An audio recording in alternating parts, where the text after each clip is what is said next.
What's going on? All you DC movie maniacs out there. It's your boy Phat Samurai Guy and Lady Phat Blood. And we just got done watching James Gunn's Suicide Squad. And everything we were kind of hoping for, the movie delivered. I am very happy. I am a happy man right now. Yeah. All we wanted at the end of the day was to be entertained. For it to be better than the 2016... The David Ayer version, yeah. Well, I mean, yeah. technically... Well, kind of. Technically, that is not the David Ayer Suicide Squad. That's true. The studio botched David Ayer version, yeah. But I'm happy. I'm a happy man. Smiles. One of the things I was concerned with was it was going to be kind of like a rated R Guardians of the Galaxy. Where it was kind of the same thing, just kind of transferred over with Suicide Squad characters. Right. Were there shades of Gunn? Yes, of course, because it's a James Gunn film. That's his style. Yeah, there's shades of that, yeah. With the, you get the soundtrack, you get definite music cues and whatnot. You could, in a way, say King Shark is the Groot of the movie. A little bit. If you want. But, but I would also argue... If you want to be picky like that. I would also argue that Suicide Squad and Guardians of the Galaxy, those are also products of James Gunn's sense of humor. Right. Not necessarily vice versa, where those movies are, because of him taking the source material and trying to carbon copy them, mirroring each other. Right. It's, his sense of humor is reflected, and you can see his other films where it's his sense of humor in his other films. Slither. Correct. Slither's a good example, yeah. Correct, where you'll see... Especially with the violence and the dark comedy, with the crazy bonkers comedy, which we get here, too. Speaking of violence... Dude, yo, this movie scratches the fucking itch, okay? It scratches the itch. This might be, let me know in the comments below what you guys think. Let me know. I want discussion started. I think this is going to be fun. This might be, and this is coming from us. We are hardcore when it comes to gore, right? This might be the most violent comic book movie ever made. Ever. That we've seen. Ever. Yes. I mean, now we haven't seen every single comic book film out there. Right. But we've seen a lot. Mainstream release here in America. We've seen a lot. Yeah. And it's and I got. This has to be. You get a little bit of titty, get a little bit of titty, get a little bit of ass, and I gotta warn you, for those of you who don't like the dick, you get a big old dick. So sorry, shield your eyes. You'll see it coming. You'll see it coming from a mile away. Don't get excited. It's not Idris Elba's dick. No, but don't get excited. It's a big dick. Just saying. DC, they said James Gunn, you get one dick. By God. He said, I'm gonna get the biggest goddamn dick you all have ever seen. Not even Snyder got a dick this big for the Watchmen extended cut. Not even Manhattan had a dick this big, goddammit. Dicks! This is why you guys are here. To hear us talk about dicks. It's fun. All right, anyway. I was gonna say, what my superhero power would be if I were a superhero? Yeah. It'd be to blind you all with my whiteness. Anyway, I will say, one of the things I was concerned with was another thing with the, is this going to be just another rated R Guardians of the Galaxy because of James Gunn's sense of humor? Right. With all the characters that we were promised, we were going to get some of the characters from the first Suicide Squad because this is, in a sense, it is not so much as a sequel, but more of a soft reboot. But you do get characters played by the same actors from the first film in this movie. Jai Courtney as Captain Boomerang. Right. And who's the best part of the first movie? If you want to call it first movie. Believe it or not. Yeah, I never thought I'd say that. And not to mention, Margot Robbie, Harley Quinn, Viola Davis, who we'll get to, and Joel Kinnaman as a Flag, Captain Flag. Yeah. And so I was concerned with, oh my God, we've got all these fucking characters, which we were warned by Joel Kinnaman himself. I believe he said, "Don't get attached to anybody." Right. Which he was not kidding. But I was like, oh my God, we have so many characters here. Yeah. How are we going to balance all these characters? Don't worry, they thought of that. Holy shit, we'll get to that. Yeah. But pretty much I would say everybody got a chance to shine by the time the movie was over. Yeah. There was some nice things that I was surprised with. For 5 seconds, I was concerned with Idris Elba's Bloodsport. Okay. Because you get Idris Elba, who a lot of people at first, when Suicide Squad was announced and Idris Elba was part of the cast, are like, oh, is he replacing Will Smith's Deadshot? Right. And no, he's a completely different character. Right. But I was like, oh my God, we're doing Deadshot again, where he's got the daughter and he's doing this for the daughter.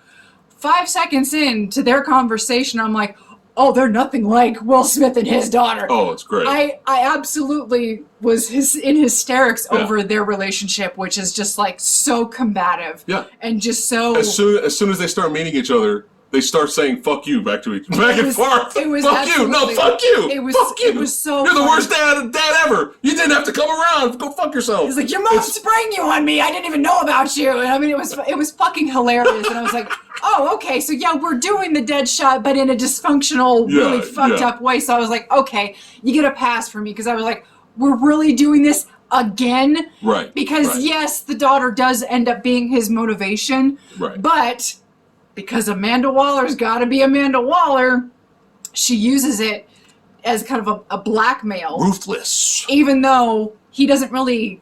He told his daughter, look, I didn't know anything about you. I told you stay as far away from me as possible. Stay as far away from people like me as possible. And sure enough, she gets in trouble with the law. And Amanda Waller basically is like, well, in the state that she's in, she's 16, and under the right circumstances, she can get tried as an adult, and she can get sent to this prison, and the mortality rate, unfortunately, is really fucking high. And even though he doesn't care, he does care, because he's the bad guy with a heart of gold, of course. Right. So he agrees to do this mission because, you know, it's like he doesn't want anything to do with her, but only because he's bad for his daughter. Right. So that's his motivation. So the movie got a pass for me, even though we were doing kind of the same motivational thing as for our lead character as this one as we did in the 2016 version. Right. So he gets some really nice backstory. For those of you that are brand new to this universe and you're just now watching, this movie's basically the Dirty Dozen. It's basically, but for superhero comic book villains. That's what, let's get the baddest of the bad together, right? Or expendable, most likely, and they get sent, kind of forced, to go on these missions underneath, Amanda Waller. And if they try to escape or if they don't listen, boom! Just like in the first film. Yeah. So at first, you are introduced to Michael Rooker's character in his jail cell, and he looks like this badass, and he's bouncing this ball in his cell, and he's like throwing it up against walls and shit, and you can tell that he's like this badass with this rubber ball. Yeah. And you follow him on this mission with the Suicide Squad, and it's with Captain Flag and Harley Quinn, Captain Boomerang, the Weasel, Javelin, a couple of there was like Nathan Fillion's character, was it TDK? TDK, I think, and then Pete Davidson, the comedian. I don't know. Was that guy's name? Was it Javelin? I think he had a javelin. At least I don't remember his character's name, but he had like a German accent and he had a javelin. Right. I think it was German accent. Right. Sorry, Nathan. And so they go on their mission. Pete Davidson pops up, says, "Hey guys, I brought them to you." Find out that he sold out the Suicide Squad. He gets his fucking face blown off. Right. Their whole cover is blown. Right. Everybody gets fucking annihilated in the first 5 minutes of the movie. You cut to Amanda Waller. She's like, okay, Team 2, go on in. Amanda Waller knew that they were getting set up. Right. And so she sends Team 2 in, which is Idris Elba's character, John Cena's character, King Shark, Ratatouille, Ratcatcher, and Polka-Dot Man. And Polka-Dot, yeah. Pokey. Yeah. Polka-Dot Man. Right. And let me just talk about Amanda Waller for just a second. Mm-hmm. If Viola Davis wants to just... I think we need to start a petition that if Amanda Waller is to ever be played in live action form, it needs to be played by Viola Davis forever, for as long as she's alive and she wants to be played. Yeah. She literally commands the screen when she is on screen. Yeah. She went toe-to-toe with Idris Elba, and I believed it. Yeah, with big dress. With fucking who's like a half a foot taller than her, didn't even bat an eye up against this guy, and he was giving it all of his snarl and his like put the shank up against her. Well, it wasn't a shank, it was like a pen, because he can kill people with whatever he wants. Yeah, he's that badass. She's great. Fully believed her when she wasn't even breaking a sweat up against him. Yeah, I adored how she was just like. She just nails the character of Amanda Waller. You love to hate her. Right. She's just this cruel, ruthless, by any means necessary character. And Viola Davis, I fucking bow to thee. I bought it hook, line, and sinker. Oh yeah. And I thank God that they cast her in the first Suicide Squad. Right. She was the best thing about the first Suicide Squad in terms of casting when it comes to just believability and credibility. Right. And thank God they brought her over, They were able to, secure her, whatever. Yeah. I hope they keep her. Keep her forever. Forever. Yes, keep her forever. But let's rewind a little bit. So we kind of had an inkling, because it's a Suicide Squad movie. There's a lot of characters. So we kind of had an inkling that maybe not everybody was going to make it, right? Right. But we were not expecting at all to pretty much majority of the team to fucking job and die.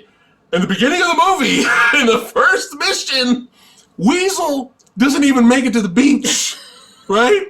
Weasel falls off, and they all jump into the water, and he drowns, Right. Until the end, but we'll get to that. But he doesn't make it, and, but before they got taken out, man, Boomerang there were some great kills. Did some decapitation, split a guy's head in half.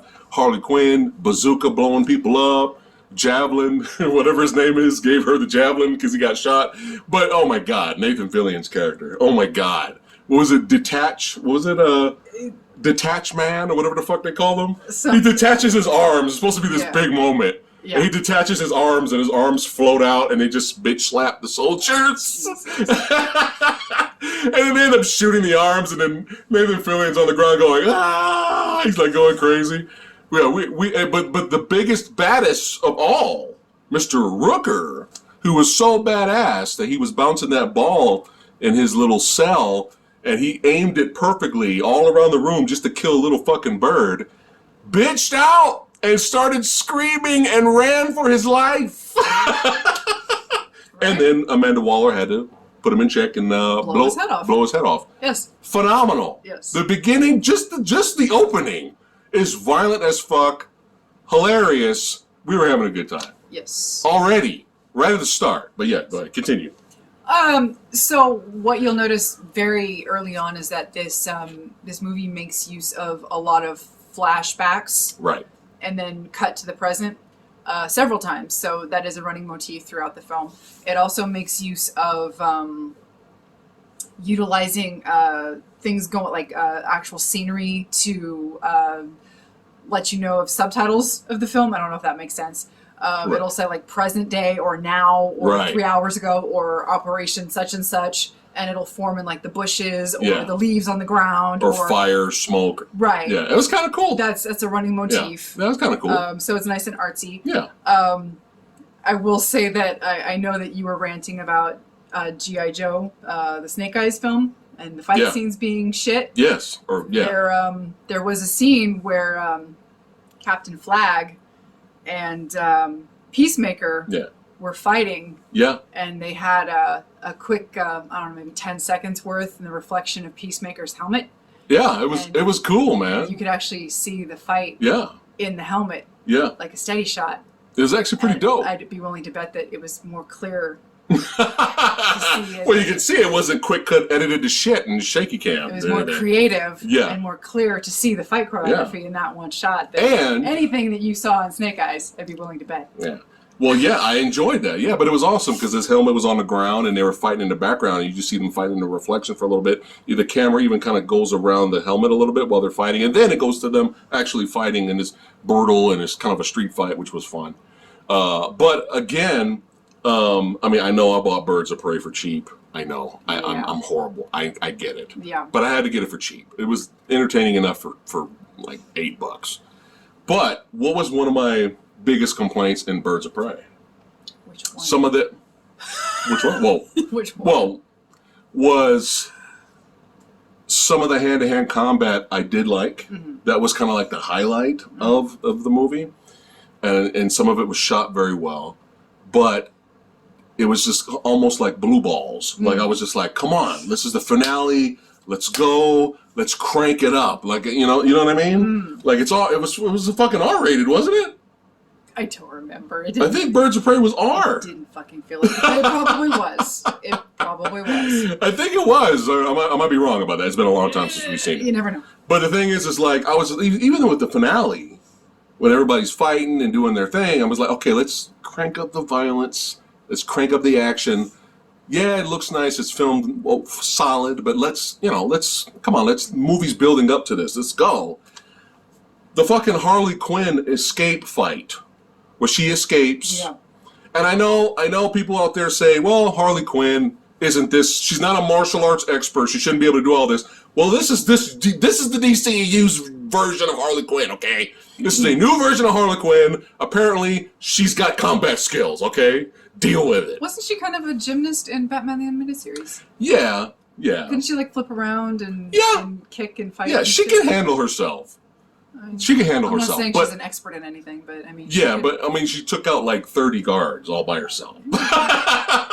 I'm saying I don't have an issue with it. She also had flowers flying behind her for no goddamn reason. It was for art's sake, so right. I was willing to let that scene pass. Right. Well, that was weird, but I was artsy fartsy, but the farts didn't stink. All right, here we go.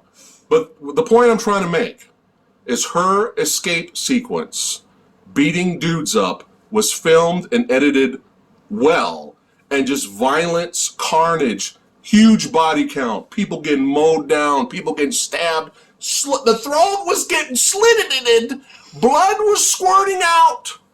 This movie's more fucking violent than Mortal Kombat. It is.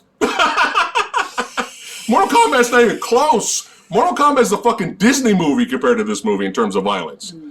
But after that action sequence, with the artsy fartsy, with the flowers, fine. Mm-hmm. But what did I say? I was like, that's what I wanted in Birds of Prey. Mm-hmm. That's what I wanted. Yeah. But they stick, left the blue balls there. You know what I mean? So. Yeah. But yeah, go ahead. Getting a lot of that. Lately. Yeah. So yeah, you get the team's on a mission. Mm-hmm. And this is probably where I get a little, I'm fine with the story. Okay. They get sent on this mission to this kind of small, kind of village-ish, town-ish, where they have to stop this regime. It's McBain. The plot is it's McBain. Except there's a giant starfish involved. Yeah, it's the plot of McBain. A giant fucking starfish. Giant. Who spews out little baby starfish from its armpits. Yes. And it clamps onto people. Yeah. And takes over the people. Yes. And I will give them credit, because by the end of the film, it did appear that by the time everybody was taken over by the little baby starfish, mm-hmm. and the giant starfish died, mm-hmm. and the little baby starfish died, it seemed like the people stayed dead. Yeah. It wasn't one of those, everybody's back to normal. No, that's what Peter Capaldi said. Yeah. He says they're pretty much... He said they're corpses underneath. They're corpses already, yeah. Yeah, they're dead underneath those baby fish. Right. So I will give the movie props. They didn't do the whole, once the big thing is dead, the little thing's dead, and everybody's saved. No, they're all dead. So, so props to that for not making it all yay. So because the first mission failed, Harley Quinn gets captured, and, and so the second team has to do their thing. But on the way there, they want to kidnap Peter Capaldi, because he's the evil scientist. Who controls the giant starfish. Right. But then you find out that the giant starfish experiments were being sanctioned and supported by the American government. But because the government that was actually being supported by the U.S. government was now under a military coup, meaning that whole government regime was being overthrown. The United States panicked and was pulling the plug on their support. Yeah. They wanted the Suicide Squad to go in, kill Capaldi, destroy all the records of that whole the whole experimentation. Didn't happen. America had no involvement. You know, denial. Right. And then Suicide Squad, once all of the records were destroyed, okay, bounce. Right. So by the end of the film, Capaldi's dead, Starfish escapes, and Amanda Waller's like, okay, well, he's dead, the base is destroyed, Starfish has escaped, but as long as the records are destroyed, that's all we care about. Right. So the Starfish is running amok in the city. We got a fucking kaiju up in this shit. Giant Starfish is destroying the city, and Amanda Waller's like, I don't give a fuck, it's not our problem, get the fuck out. Right. And so initially everybody's like, okay, well, that's our job, that's our time, folks. Mm-hmm. And so they go to leave, and then they're like, Idris Elba's like, God damn it, we gotta do something. I'm a bad guy with a heart of gold. Right. So he turns around and finally becomes the leader, which he wanted to avoid. And Amanda Waller's like, I'm going to make you a leader. And he became a leader at the end. Right. Not the way she wanted it done, but in a way, he finally became the leader. But, before we get to the climax and finish up the movie, we're going to wind a little bit because we gotta talk about. There's a lot going on in this movie, believe it or not. When the second team, Idris Elba, my boy Stallone, son, that's where I represent King Shark, my boy King Shark. When they invade the village first, and they think the soldiers in there are the bad guys, but they're not. They're rebels. Yeah. That entire invasion sequence was so fucking funny. It's so fucking funny, and we are not big, huge John Cena fans. We're not really big fans. He was perfectly casted. He was perfectly casted for Peacemaker, for this role. I actually liked him in this movie. And him and Idris having this friendly competition while they're killing people. Because basically their abilities are similar. Right. They're almost identical in what they're able to do in terms of killing people. Right. And so they have kind of like this dick measuring contest of how they can kill guys more efficiently. Yeah. And at one point they're like Idris is walking backwards. Yeah, they're mad dogging each other. Yeah. Yeah, killing guys. Looking at each other, and it's fucking funny. Fucking worth the price of admission. And and that's where you get your big dick. Back to the dicks. It's only one. It's just a big one. Professional movie reviewers. All right. So, titties are big though. A little disappointed with the titties. Oh, but no, there was. But you didn't see them. But it was like she runs in. Yeah, it was she runs in, and it was like, Jesus, woman, oh my God. It's like, damn, girl, do you need an extra bra for those things? But yeah, you don't see them or anything. But she was in danger of knocking out a tooth. Suicide Squad, titties and dicks. All right. Rated R. Rated R. Family picture. A family picture. Now. For kids. I see some people, and that's fine, to each his own. I see some people watching this movie and going, that was the dumbest thing I've ever seen in my life. Why, sure. Now, and that's fine. But. It's a comic book movie. But. That's insulting. That's insulting. No, I mean, it's a comic book movie. Comic books. Yeah. Can have a tendency to the uninitiated to be absurd. Right. And if you take a comic book in its purest form and put it up on the screen to the uninitiated, they're going to think it's stupid. Right. And a lot of what you see, not all of the time. Polka-Dot Man. Well, yeah. Absurd. Well, let me get to my point. Let me get to where I was going with this. Like The Crow. No one looks at The Crow and says The Crow is dumb. This is the dumbest movie ever. So it's not all comic book movies. No. The point I was trying to make was, if you've seen the trailer, you saw the movie in terms of the tone, the vibe, what happens, the goofiness, the crazy over-the-topness, the comedy. If you've seen the trailer, I'd be very surprised if you still went to see the movie and you thought it was really dumb.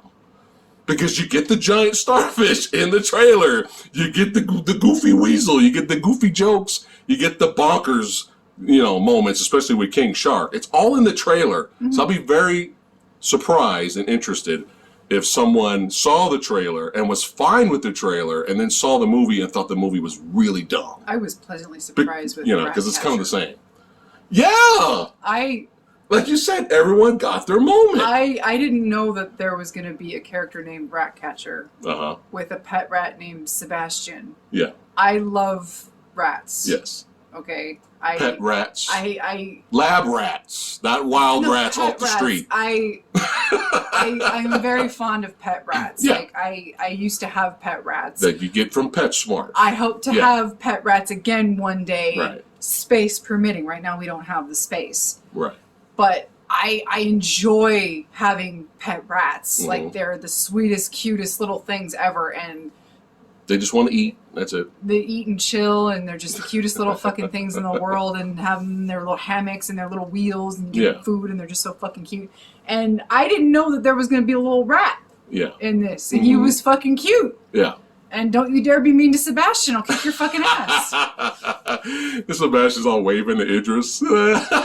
At the end, Idris trying to pet him and him silently freaking out. Yeah. That was really fucking He hilarious. had a horrible experience with his dad, locking him in a crate with rabid rats. That's why he's scared of rats. Yes. But that last shot, because it just loved Idris, because it sensed the good in him. Yes. And he's all freaking out because it's on his leg, and he's like slowly like petting it. You know, that was funny. That was nice. But yeah, like it checks all the boxes. If it's what you're looking for, if this is what you're looking for, if you're looking for entertaining with some good action sequences, some excitement, some damn hilarious moments. Not everything's funny, but there's some really funny, really funny moments in the movie, and some shocking moments, and some badass fucking gore, man. So it's like this is an extreme movie, all right? For extreme movie lovers, if you like movies that are over the top and just a lot of fun and they're just a blast. Silly? Yeah, silly, goofy. You know, I never thought in a billion years I would feel sorry for Polka-Dot Man. I was like, when Polka-Dot Man dies in the movie, I was like, damn it. I got over it really quick. Yeah. But I was still like, oh man. Is he right when he said that line? Yeah. I'm a superhero. He's fighting back. Smash. Splat. So, I love this movie, man. I really didn't think I was going to enjoy it this much. I was just hoping that it was just entertaining and that was it. But for me, just in terms of pure entertainment value, it scratched the itch. It scratched the itch. So, I don't know. Do you think the casuals will have problems with this movie? Yes. I see a lot of casuals saying, who is this movie for? Right? Yeah. We got King Shark jumping around on the other side of the water tank, trying to make friends with the fishies, and then right after that, he's ripping people's flesh off and eating their brains. So we don't have a problem with that. We love that kind of shit. Yeah. Fuck, mix it all together. Let's have the whole movie's. It's bonkers. It's supposed to be bonkers. A giant starfish. Yeah. There's no talking about logic when you have a giant alien starfish walking around the city. There's no like, this isn't realistic. No. Yeah. But I see casual Carl and housewife Henrietta having issues. I see them kind of just really, this is not their thing, because they can't show their kids the movie, even though it's bright and colorful, and it's superheroes. I can't show my kids because it's violent, but then I'm an adult, and I think it's dumb, because we got Polka-Dot Man. So like I said, I don't think, you never know. Casuals may like this movie. They may get a kick out of it. You never know. But I think a lot of them will probably have a problem. I think younger people without kids will probably gravitate towards this more. Like, in the late teens who can actually go into the theater. Right. Or who already have HBO Max. Right. I highly recommend seeing this in the theater. Obviously, we saw this HBO Max first thing I got home. Yeah. After work, and I'm like, let's do it. Right. Unfortunately, this is showtimes right now, 10:30 in the morning. That's like the first showtime, and it's like I can't wait for that. No. So it's like, you know, schedules kind of screw things up. Yeah, I can't wait for that. But yeah, go see this in the theater, definitely. I reckon. Yeah, we might even go. We might see it again. Yeah, we might go see a theatrical. Yeah. But you do have that moment with his daughter though, because when she sees him on the news, like after they save the day, the daughter sees Idris fighting on the news. She's like, "Holy shit, that's my dad!" You know? So there's sweet moments here and there, but it's not. The sweetness isn't, ham-fisted too much to where you want to go throw up. They tried to have the connection with the Ratcatcher also, the Ratcatcher and Idris' character. Yeah, they had the moment where he said, "I'm going to get you out of here alive," and she said, "I'm going to get you out of here alive." They both saved each other. Yeah. They both did save each other. Mm-hmm. He saved her from Peacemaker. She saved him from the starfish with the rats. So they both saved each other. Right. You know. King Shark finally made a friend. Or friends. Right. You know. Captain Flag had a nice moment before he bowed out. Yeah. You know, he tried his hardest to do the right thing. I didn't really like anyone in the other Suicide Squad film. Aside from Boomerang, I liked Margot Robbie as Harley Quinn because she played a good Harley Quinn. It doesn't mean she was my favorite part of the movie. The character, when you watch it again closely, pay attention to Captain Boomerang. He's fucking hilarious. Watch what he's doing during the movie, what everybody else is doing. But I didn't even like Captain Flag. Yeah, he was. I didn't even like Captain Flag. He was bland. He had no personality because he was just pinholed. He was just pinned to fucking what's her name. He's supposed to be the leader, but really it was Will Smith's show. Yeah, he was. You might as well just make Deadshot the leader. He was just pinned to what was her name? The twitchy dancing chick, Enchantress, whatever the fuck it's called. Another terrible character. That whole movie was just god awful. Yeah. Anyway. Yeah. I like him in this. Is the point I'm trying to make. Yes. I like Captain Flag in this. Yes. Like I was saying that way before he even died. Mm-hmm. I was like, you know what? I like Joel Kinnaman in this movie. I like the character. Yeah. And I like his banter between him and Idris. Mm-hmm. You know, it's just, I don't know. It's just a fun, entertaining blast, you know. It's funny. It's got action. But the gore, the sweet, beautiful, wonderful gore. True rated R. Yes. The gore. It's just like. And it's not just because there's a giant dick in it. The gore, it's just like it's the cherry on top for us, man. It really is. Yeah. Movies with balls. Yeah. None of this safe shit. Will you stop talking about the dicks? This video's blocked now. Oh, God. Anything else we're missing before we... I wasn't expecting a giant dick. I'm sorry. Can we move on? You got a movie with a giant starfish. You got a movie with a fucking shark eating people's heads going nom nom. And the thing that shocked me most was seeing a giant dick on screen. I'm just... Well, in terms of a DC movie, I guess so, right? I wasn't expecting that. It's the last thing I was expecting. I can giant kaiju starfish. Fine. Giant dick, hello! If hell freezes over and Disney allows Deadpool 3 to be R-rated, I really hope that happens. I just don't see it happening right now. No. But even if they do, I still don't think it'll be as gory as this movie. They can't even. I thought any time the movie I thought reached its gore limit. Yeah. I was like, dude, this movie's really gory. That's got to be it. Yeah. Nope. We're gonna keep going, man. Disney can't even man up and make Blade rated R. Blade. They already. It's like you already know what a PG. You already know what a PG-13 Blade looks like, and that fucking failed. You've already seen it. Yeah. Anyway, off topic. Anyway, fingers crossed for Blade and fingers crossed for Deadpool 3. But this was a blast. Yeah. This was a blast. You know, I had such a good time with it. Is there anything else we're missing? I think we spoiled the whole damn film. Well, it's a spoiler video. Yeah. It's a spoiler review. John Cena's not dead. He's at the end of the end credits. And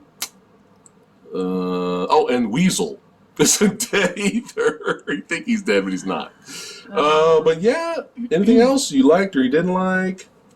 The whole marriage thing with Harley Quinn, I actually got a little concerned. I was like, where is the movie going right now? What are we doing? Yeah.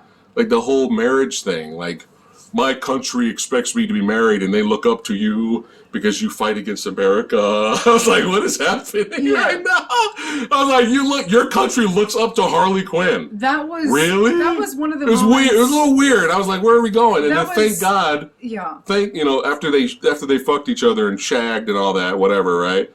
Thank God Harley Quinn just shot his ass. I was like, oh, I'm so happy that happened. That was one of the moments that I thought we probably could have done without. Yeah.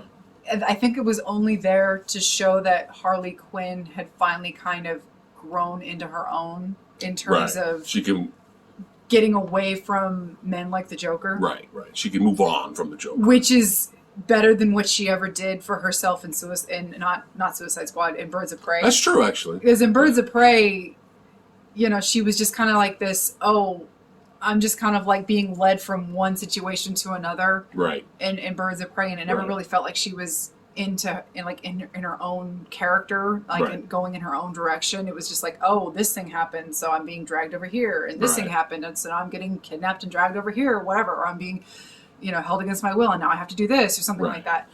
And this movie is like, yeah, she got kidnapped and held hostage, but this guy's offering her all this and saying all this shit that the Joker has done kind of in a lot of ways. Yeah. And she's like, as soon as she hears all that, oh no, bye. Yeah. I like that. But it was a good moment for her as a character. Right. Yeah. But that was one of those cul-de-sacs where it was kind of like, you probably could have cut all of that subplot out, especially with that one particular character. Right. And you would have had the same movie. I feel like. Oh, well, yeah. You would have. Yeah, actually. That was, so really that was for her then? I think so. Okay. That was a character. That was just for her. And that's one of the things that I would probably... One of the things that with the movie where I was kind of like, okay, I liked it, but I didn't think it was necessary. Yeah. I felt like the movie wasted Capaldi, which is a damn crime. Yeah, he was like barely in the movie. Yeah, it's like you can't have... You could tell he was having fun. Yeah. But he wasn't really in it a lot. Yeah. So, there was a lot going on in the film. He gets ripped apart, by the way. Yeah. There was a lot going on in the movie. Again, some of it was, a means to an end, and some of it was just kind of like, okay, where are we going with this? But, right. It was serviceable. It was fine. I was fine with it. I put up with it. So it was, it was still entertaining. Like, it wasn't bad. No. That scene. It was just kind of like, what are we doing? Yeah, there wasn't... What man on earth wants to marry Harley Quinn? Yeah. You hook up with Harley Quinn. I know that sounds bad. But you don't marry her. Right. She's got problems, man. Right. You're going to cut your dick off when you're sleeping. You don't marry that. Right. But anyway. So... Yeah. Are we ready to rate it? Or? Yeah, let's go ahead and rate it. So... A lot of dick talk. Fucking hell. So having said all that, like I said, there's nothing... Time to rate it! There's anything like remotely awful in the film, aside from those little negative points that I just talked about. Yeah. Again, not all of the humor is like 100%, but Guardians of the Galaxy had that problem. Same thing, yeah. I don't know if this will surprise you or not, but I'm probably not going to go as high as you thought. But no, I enjoyed it a lot. And I hope to see it again soon. Okay. So I'm going 4 out of 5. Oh my God! I actually didn't think she was going to go that high. The way you were talking right now, I was like, this guy, we're going to go 3.7 or something. Wow, 4! Yeah. I'm going 4.5, baby. And I know a lot of you probably like, that's too fucking high. But here's, again, I'm going to rewind myself. I'm rating this movie clearly and only based on entertainment value. That is it. That's what my rating is.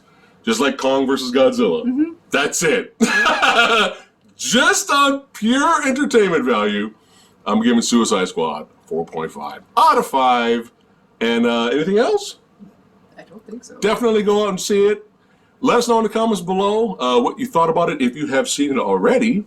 And we'd like to thank all you badasses for watching. If you enjoyed this video, don't forget to like, share, and subscribe. Join the Movie Dojo Army or support us on Patreon. And we see all you badasses again next time. Take care, guys.